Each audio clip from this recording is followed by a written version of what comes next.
Okay, Scrapbook Club.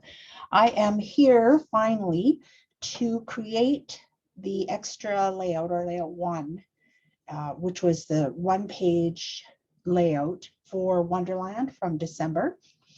There's a few things that I want to show you. I'm not going to create the entire layout.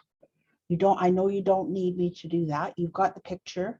And so I just want to walk you through a few things that I know will make your life a lot easier when it comes to creating this layout. All right, so first of all, the supplies.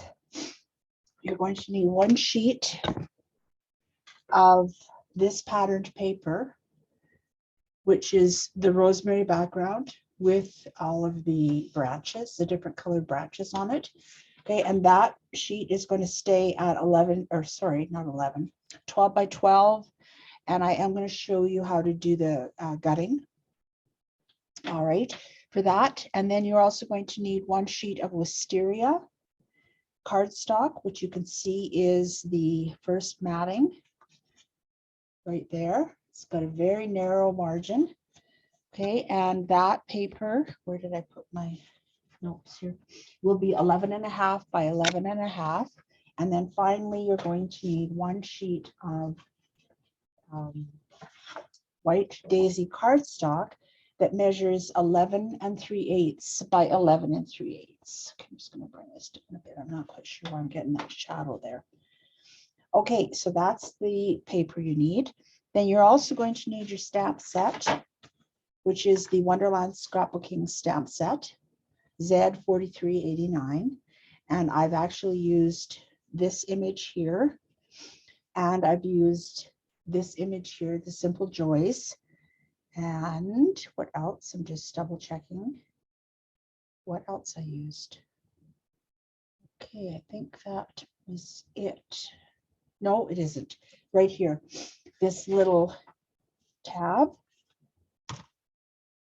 All right, I created that with just a scrap piece of the mulberry paper and used my snowflake stamp just as a background pattern with mulberry ink.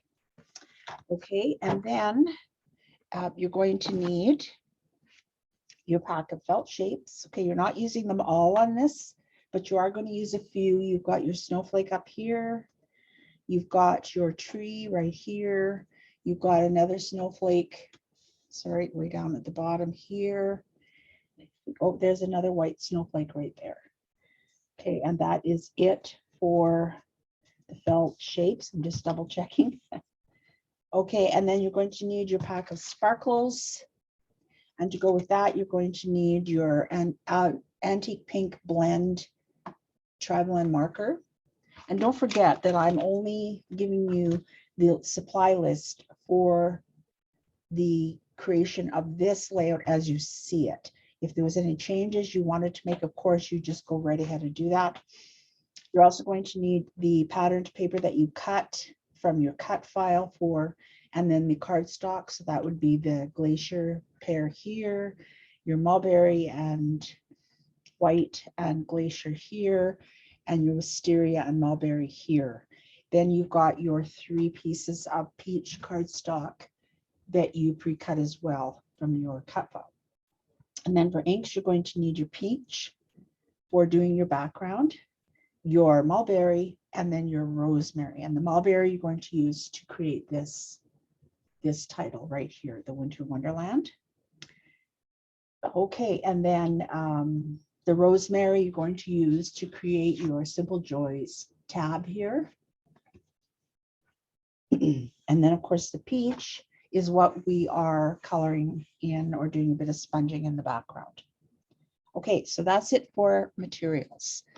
Now, the first thing I want to show you is how you're going to gut your paper. And it's going to look like this at the end, so that you have one whole piece here that you're going to use for some other layouts, some of the other layouts. Okay, and here I have a piece of white cardstock that I'm going to use just because I don't want to cut up another piece of my patterned paper. Okay, so I have my patterned paper, and the first thing I'm going to do is put it on the 2-inch mark. I'm going to slide my guide up here, and then I'm going to go right to the 2-inch mark on my ruler. So just let me close in on this a bit. So you can see here that the point, the arrow on the cutting blade is pointing right at the 2 inches. All right. And so we're going to cut that all the way down to 10 inches and then stop. All right. So that's going to leave 2 inches at the bottom as well. Then we're going to lift this up. Okay, and you're going to turn it. Whoops. And you're going to put it at the 2-inch mark again and slide it back up to the 2-inch. So the arrow is touching the 2-inch or pointing to the 2-inch. And then you're going to cut again down to 10 inches. Okay, and don't worry if the very corners don't disconnect, because when you give them a little push, they will. So we're just going to turn that again.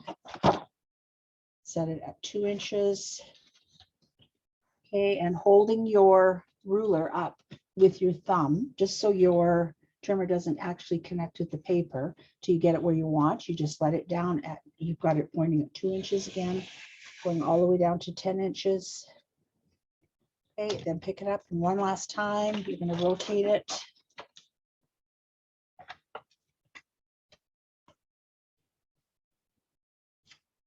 Okay, and again, we're going to hold it up, move it to the 2 inches, bring it down, cut down to the 10. And that's it. That's all there is to it. Trimmer out of the way.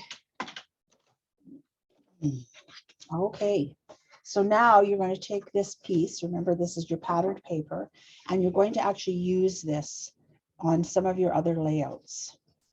And this is what you're left with. All right, and this is going to be your background. So now all you have to do is take your piece of cardstock and you're going to layer it onto here. Okay, and I know I'm missing my wisteria, but that's okay, because I know you know what I'm talking about. What you're talking about. Why am I blurry all of a sudden? What's happening with that? Come on. Sorry, just trying to get it to focus in again. Maybe because it's all white paper. Oh, there we go. That might be what it was. Okay. All right, so that's gutting. You can make your margin as narrow or as wide as you want, but I just picked 2 inches. It gives you enough paper from the center to do the things I wanted you to do, but it also gave you enough of a border that the frame wasn't too wishy-washy and hard to work with. Okay, so that is that. Now I want you to bring out your trimmed down piece of white daisy cardstock. Grab my sticky grid. Okay, and again, even though this one is trimmed down to 11 3/8 squared, I'm going to bring it right down into the bottom left corner and make sure I've got it nice and straight. Okay, and so what you're going to need now is a ruler and a pencil. All right, and we're going to mark or go to just below the 3 3/4 mark. Okay, and I'm using my ruler so that I can line it up at the top and the bottom at the same mark. And then I know that I'm getting it nice and straight. Okay, and just give yourself a very light line. You want to be able to erase it. All right, and then we're going to move over another 3 3/4 inches, which would be 7. Okay, and then 1/4, 1/2, 3/4. Okay, so the first one was at 3 3/4, and then the next one will be at 7 1/2, or just slightly below that. Okay, I put in another line. Whoops, I guess I must have been on the ruler and I didn't realize it.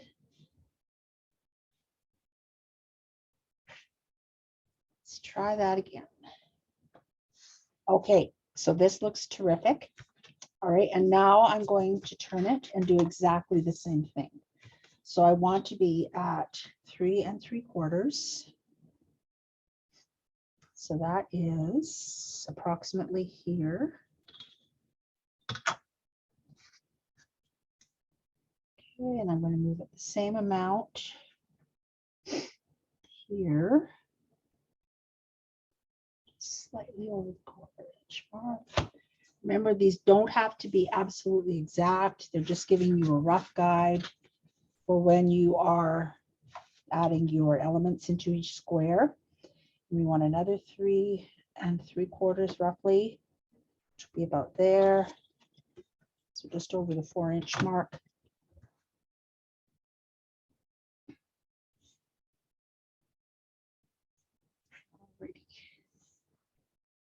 So then what you're going to end up with is a grid of 9 squares.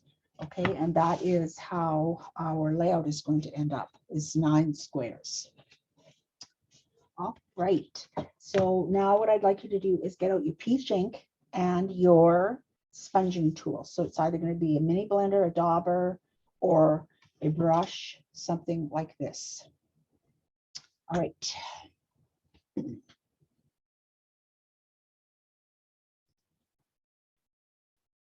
Okay, so just bringing in our original again, I wanted to point out that we are going to do some sponging in this square, and then these 2 bottom squares.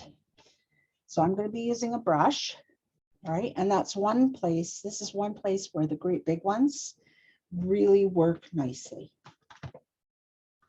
All right, so we want to do the top left.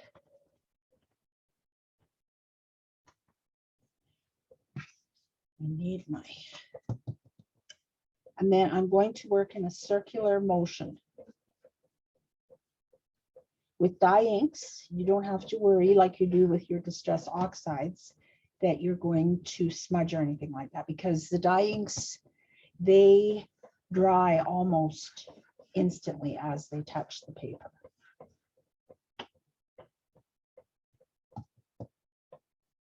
Okay, and you want it to be very subtle. Okay, and then think about what parts you're going to be covering up. So for this one, we're going to be actually covering the center part. Okay, so we don't need to worry so much about the center as we do about the outer edge. All right, now we're going to come down to the center one. And this one I'm going to do more of a back and forth motion, just because I want a more square look to this.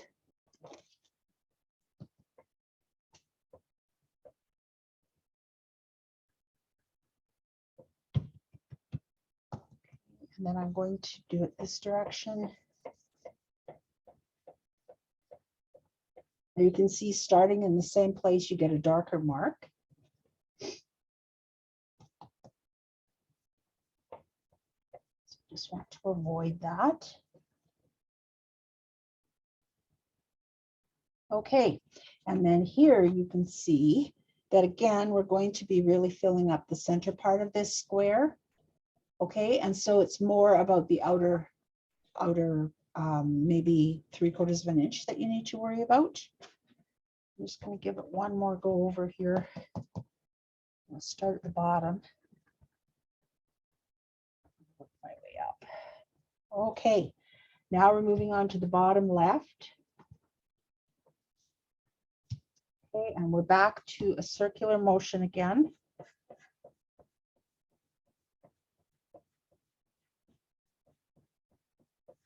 So you can see why it's handy to have your lines. It just gives you some boundaries.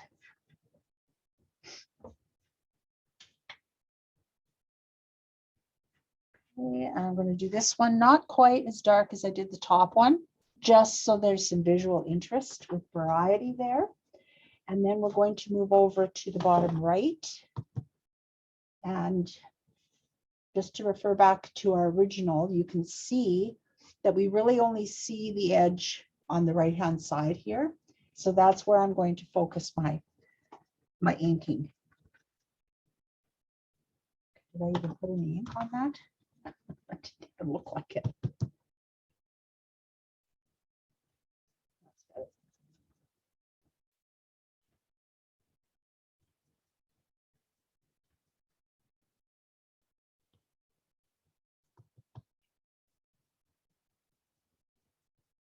And I'm just going to build this up a little bit. It's because not much of this, oops, this part shows. So I want to make sure the part that we can see, it's very clear that we've got some inking there or some sponging. Okay, that is it.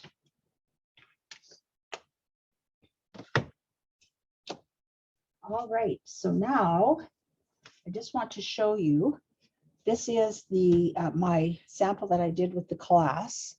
And I just wanted to point out to you that I still have my lines on this one. Okay, so when you are, I forgot to get my, sorry, I forgot to get my eraser out. 1 second here. All right, you can use this kind of eraser, or you can use a white eraser. Please do not use the orange erasers that you get on the end of your pencils. All right, white erasers or adhesive erasers only. Okay, and then what you're going to do is just start removing your pencil marks. I hope this will all remove because it's been sitting on the paper for quite a while. But you can see that there's no smudging. All right, it's very clean.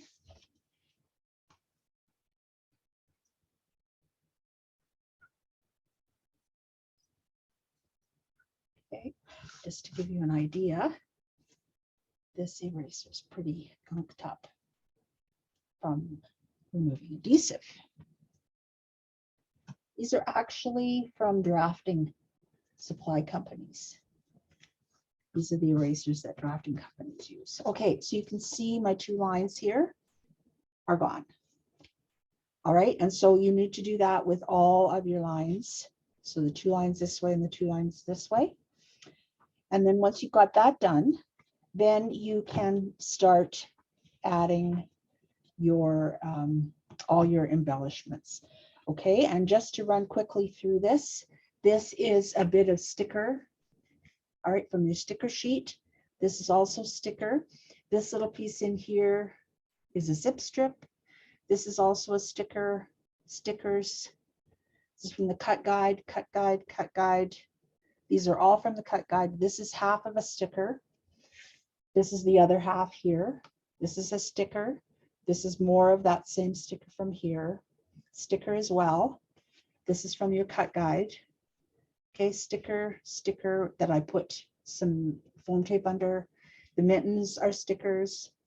This snowflake is a sticker, and you can see on my original that I also added a stamped snowflake and then a felt shape one. Okay, and on this one I also added a felt shape tree. Okay, these little hearts are stickers here and here. This one I popped up. These little hats are from the patterned paper. So you can just take a piece of the leftover paper and cut out 3 of the hats that you like. This is also a sticker here. Then the last thing I wanted to show you is, so let me get this out of the way, is the coloring of the sparkles. Oops, rip the whole bag. Such craziness. Oh my gosh. Why is that not opening?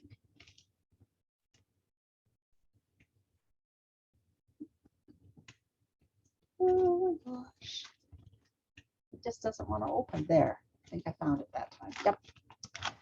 Okay, so now you can use Bitty Sparkles in exactly the same way. And I'm just going to zoom in a little so you can see what I'm doing here. Okay, and Let me see here. I think that will be better. All right, so I'm going to use the darkest color. It says dark here. Okay, and I'm just going to start at the top of the sparkle and just color. You can use a circular motion, that seems to work the best. Okay, and I'm not going all the way down to the carrier sheet, although I guess I hit it every now and then, but not intentionally, because the ink actually just slides down the sides. So I'm basically just focusing on the top area. Okay, and then because these are being colored with a really light color, I'm just going to go back over them just to give them a little bit more depth of color. I'm doing 3 coats here. All right, and that's really all there is to it. Just pick this up so you can see it a little more closely. Oops. Okay, that's quite a color difference from these 3 to these ones. All right, and that's one of the things I like about using the clear sparkles that Close to My Heart has, is that you can coordinate them just by using your alcohol inks with almost any color that you can imagine. Okay, I think that is it. I'm just going to give you one last shot of the entire project. Okay, I hope you enjoy creating this layout. It was really a lot of fun for me to put together. And if you are interested in seeing the original of this, you can look in our, let's see, November, December supplemental catalog, and you will find this layout there. I just wanted to show you how easy it is to replicate the layouts and other ideas that you see in the catalog. If you have any questions, please leave them in the comments. And thank you for watching. We'll be talking to you very soon.